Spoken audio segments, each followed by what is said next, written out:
All right, after evaluating the film from Duke, as we look at our team, starting to get closer to the team to which we thought we could be and getting better, and envisioned that the things that where we're getting to offensively, developed much more of an identity, ran the football extremely well in the game. Duke was 7th in the country, I believe, going in against the run, and we knew which one to establish the run. I thought both our backs ran really well. Our offensive line, for the most part, blocked on the run really, really well. I think on third down, they were, I think, second in the country in giving up third downs, under 25%. We had one of our best days, getting better on third down, establishing. We established right out of the gate with a good drive, getting James off to a good start and the team off to a good start. And the first drive, actually first two drives, we had 3 drives of over 83 yards, 4 with 10 plays or more. But at the same time, we had to finish more. It should have been 34, 37 points on the board, somewhere 31, 34, 35, somewhere in that range. And then a shortened game, because you only had it really, those 8 possessions in that regard. So it was more like a pro game because their possessions were long and our possessions were long. But at the same time, you got to finish better. We had a couple untimely penalties, a couple holding calls, and they said 2 guys on the ball. They hurt us in a couple situations. Need to finish on a big play a little better. Could have gotten the end zone one time, but then missed a block down there the first drive of the second half. Started the first half very well, started the second half very well with long drives, in control of the game. Had missed 1 block on those drives that set us behind. But at the same time, defensively, played very well for the most part. Gave up a couple 3rd and longs. One time on the 3rd and 17, we lost contain. Got everybody covered down, got a loop stunt, just completely lost contain. Got him. He gets outside, and in the scramble rules, and they make a throw down the field. We can't let that happen. They gave up 1 drive, but our defense did a great job, I thought, on the second interception. We were throwing it away, and he got hit. Did it on sudden change when the game was tied. They did a great job, and then they punted it to us, and we did a heck of a job with a 90-some-yard drive coming right back to win it. 2 big third downs. James, again, grew up, made big plays when he had to, stood in there, took a couple hits when he had to, but you have to on 3rd and long. Thought Logan Tyler was outstanding on the day, punting the football. Thought he was a game changer in the deal and the way he did those things. Again, Ricky had a nice solid day and then had a short field goal in his PATs. But we keep being consistent in the kicking game, doing a good job in that regard, and getting better. Again, we're getting much closer. Still a lot of things to work on. Getting to put more points on the board. Had a big play on defense too on the turnover. I thought when on the trick play we got back there, excellent hustle by Emmett Rice breaking out of the stack. We got the ball tipped and up in the air. But again, winning on the road, getting a nice win on the road, 6 wins on the road, and getting better. And but a lot more efficiency when you grade the film. You go back and you have corrections and mistakes. Not half as many, but you still.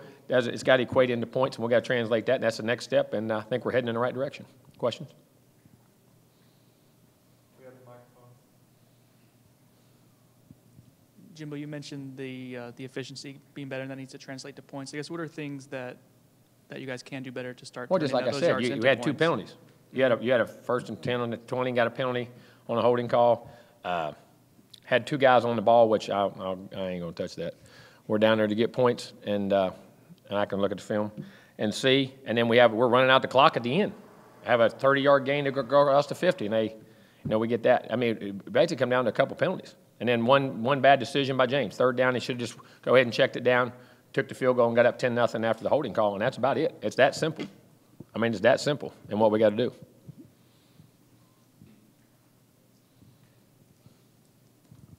I know you said you didn't want to touch on it, but what was the call? What did they say happened? It seems like you don't think that happened. Well, they said a guy was covered up. We had an illegal guy downfield. One guy's a yard off the ball, another guy's over a yard and a half off the ball. Gotcha. So, I mean, with those plays, though, I don't know, you don't like to use the word frustrating, but it did seem in that game like you guys were close.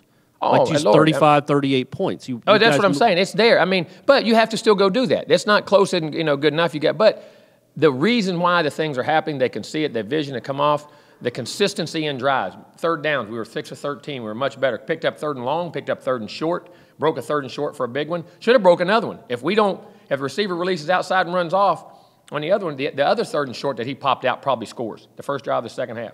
And Nooney getting used to the ball more. Not that the ball he gets on that side of the field, he's got to put in the end zone. And that's not that I'm Chris, but we hadn't gotten him in the offense a lot. He hadn't had a lot of plays. When he gets to running and playing, you'll never get him on the ground in that. He was just so happy to get the ball out in space like that. It hadn't happened for him for a while. You know what I mean? That's not a criticism of him. Just as we get this thing going, but we're getting very close. And you hit those 1 or 2 little big plays, and you get that executed. And then like the first drive of the second half, we could have scored there. Then we have perfect plays, miss 1 block on a 2nd and 7. We have a guy wide open in the right corner of the end zone. We're going to him. The guy, when he's blocking inside, he slid off. I mean, he was down on the guy physical and just slid off, and the guy and James that's where he got the sack. In that regard, I mean, just there's a few inches. We got to keep fighting for them, but the things are there, and we got to do a better job in coaching them and putting them in that position and there. But it's very close. And the efficiencies of running the football, the balance, runs, throws, mixing the ball around. Every receiver caught it. Backs caught it. Tight end caught it. Different backs running it. The fullback got involved, catching a couple passes in the game. Vickers done a great job blocking. Now you got him a couple. He had a big catch for 20-some yards in the game. And you're starting to see it evolve in that regard. Jimbo, we got to put points on the board. Sorry, you held Duke to 10 points, but defensively, were you looking for more pressure up front, or was that the game plan? We got pressure. Now, one thing they do, they get it out. Now, there's a couple times, 2 or 3 times, I thought now Sweat had a big hit. Burns, he hit the quarterback 4 times. They batted. Tell you what, they did a good job of. They batted about 4 balls. They got penetration and got their arms up. I'd like to have a little more pressure. We got to get some more internal pressure a little bit. Sweat had a big sack in a 2-minute, and he got a big hit there one time on a 3rd down. It was 3rd and 5, and the guy hit it. Got hit just as he released it, and Burns did too. But we're interested in getting a couple more negative play sacks that way. We got to continue that. And what we're doing and cover down a little bit better in the middle, right there. Cover our linebackers a couple times on the draw. We got to read the draw when they lead it and go collapse it, which we did the second half. First half, that was what was getting us. They weren't reading the draw and collapsing it down, and then and play the pass coverage a little bit better. Jimbo, how important is what Logan Tyler has been able to do over the last couple of weeks? He had a 60-yarder the other day. Again, we've looked hard, made live looks. I mean, made it go at it. We've changed some. He's worked on some technique things and just really grinding. I said he had been hitting the ball like that during spring and in most of camp, and then had that one bad game, the first one, when sometimes you get nerves, but now he's relaxed, and you can see the talent level in which I love on him, because I mean he has a game-changing leg. In other words, I mean what I'm saying is can change field position so easily with one kick, and when you do that, man, it's huge. Jimbo, obviously with what happened at Louisville last year, is this the game that your team and your coaching staff is taking personally? No. That game's over with. It's a different team, different place. I mean, you know what they're capable of. You know that guy that has the ball. That guy's the most dynamic player in college football. Because when you do everything right, you can't get him sometimes. I mean, and they're well coached. They do a great job. But you don't take any of that person. If you take a person, then you get in your head, then you can't play. You make bad decisions. You got to play the game with the team you have right now, with the team they have, and you play the game to compete. They had a great game. They got us, okay? Let's line up and play this week, this year. Look at the mistakes we made. Look at the things we do. See what they do, and apply it to our team and play. You guys have had a lot of success on the road recently. Do you attribute that success to anything specifically in your preparations? I'll be honest, and as crazy as it sounds, you have less distractions for players.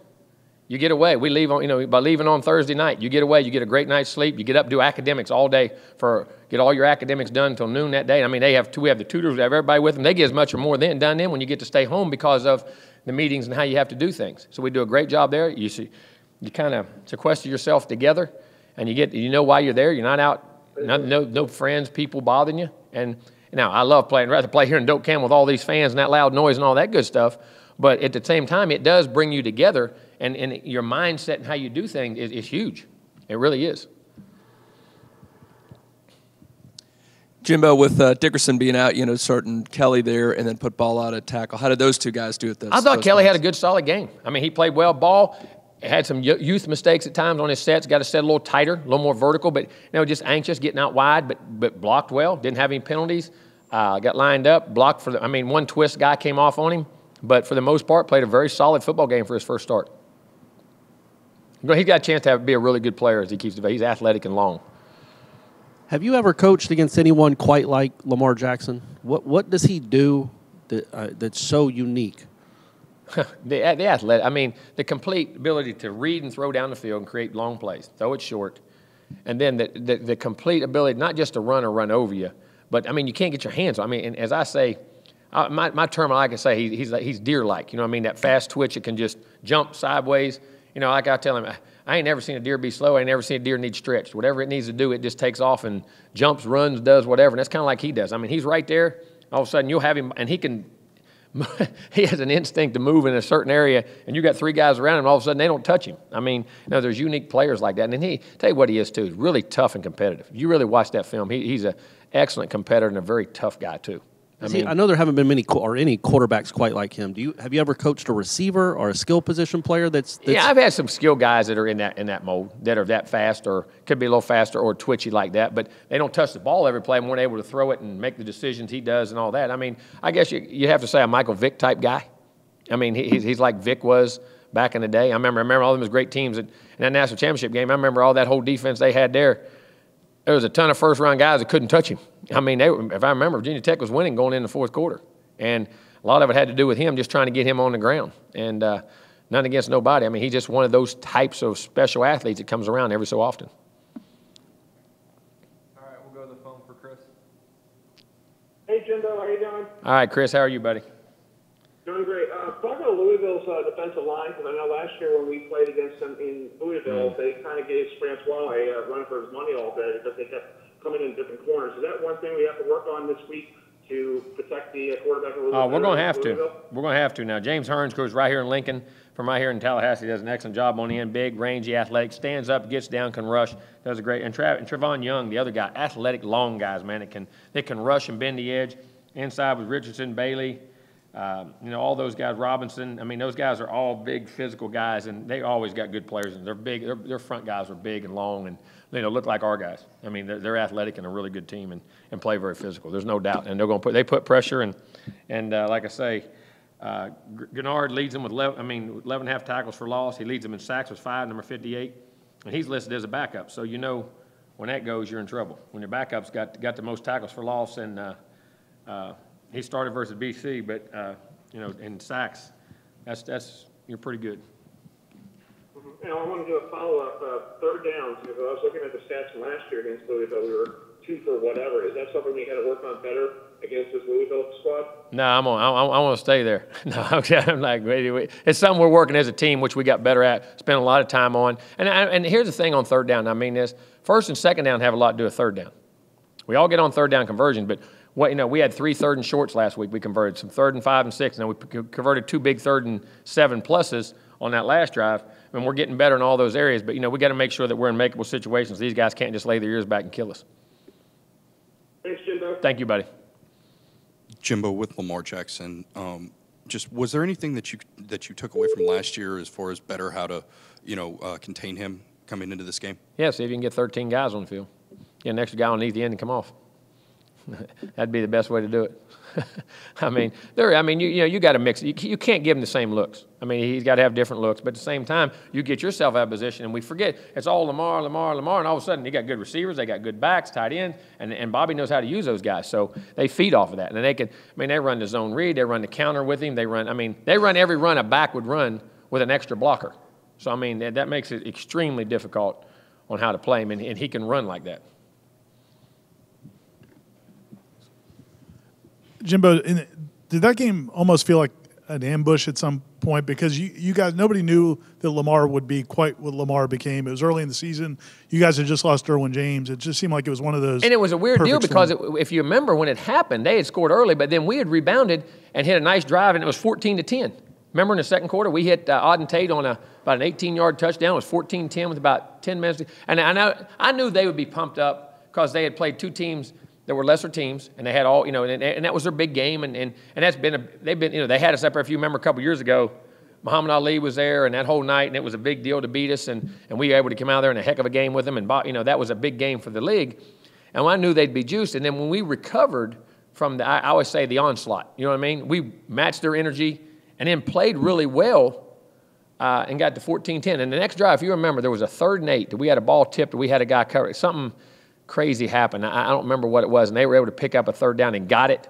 And then all of a sudden, we had a missed assignment and turned the wrong way and knocked the ball out of our hands, if you remember right. That's all it was. We had scored 2 drives in a row. It was 14-10, and then they got a 3rd down conversion somehow on a play that we should have had, and then they scored. And then the next play, I think we opened the wrong way and on a fake, and the ball hit the back, and they fumbled, and they got it back and scored. Man, and all of a sudden, it just snowballed, and it was. And then it came special teams, and they fed off of it, and they were prepared and did a great job. But they were ready to play, and I thought we had weathered that storm, and then we were just too young to handle it at that time, and it was a shame because they got an onslaught, and it shouldn't have been nothing like it was. Because then we punted bad. Remember, we hit a bad punt in the middle of the field real short, and they hit it on the run, returned 2 big punts. in that game. I mean, they did a great. They hit us in all phases. Jimbo, you said it's two different teams. It's a different season, but you have a lot of kids that were on the field that day. Mm-hmm. How, as a coach, do you want them to remember what that was like? Yeah, I mean, like? you remember what they're capable of. No, I mean, that this can happen. No, I've got to go prepare and play. I mean, you see it every year. Who was I watching the other night? Somebody had played somebody and had an unbelievable game against them. Well, matter of fact, it might have been Lamar and him against NC State. I remember the game he had against NC State. And NC State plays their tails off against him the other night. You got to remember what that guy's capable of. You always know. I mean, the fear that's like that, the famous heavyweight when you fought George Foreman. No matter if you beat George Foreman, you better know that right hand. If he catches you with it, you're going to knock you out. You know what I'm saying? And you know Lamar, whatever, you cannot let up any play, any section of anything they do because this guy, what he's capable of. But you got to go play, and it's a new year, new team, and do what you do. Is that easier said than done with 20-year-old kids, though? Sometimes it is. Sometimes the it emotion ain't. of it? Sometimes the youth of it makes it better. That the guys feel that, hey, all right, you got me that time. It's like at the park. You beat me 11-0. Okay, I come back and play, and I beat you this time. You know what I mean? Or I'm going to compete against you. You know what I'm saying? Not saying we're going to win, but at that time, the youth can also be very helpful just as much as it does. Because, young guys, when their pride gets hurt, they bounce back usually pretty good.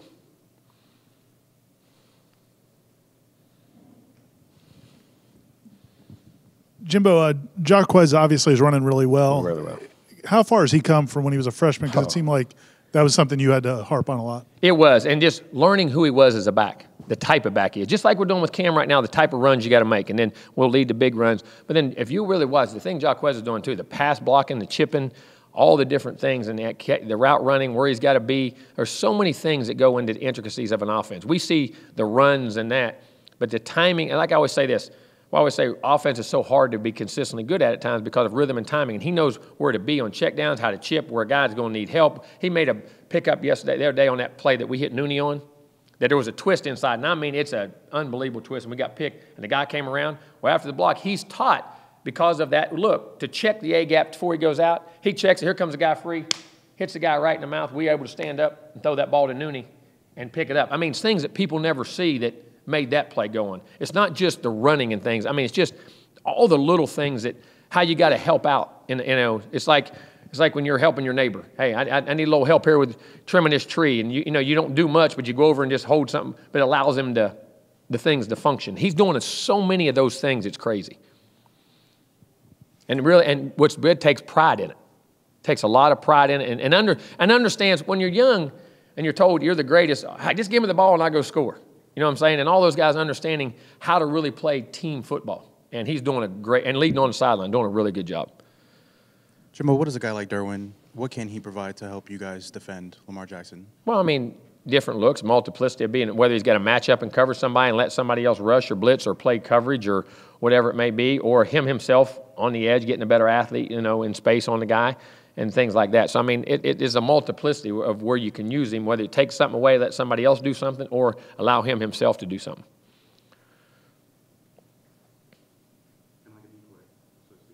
No, not a decoy. No, you ain't, because when you're covering somebody, you ain't a decoy. That ball can come to him.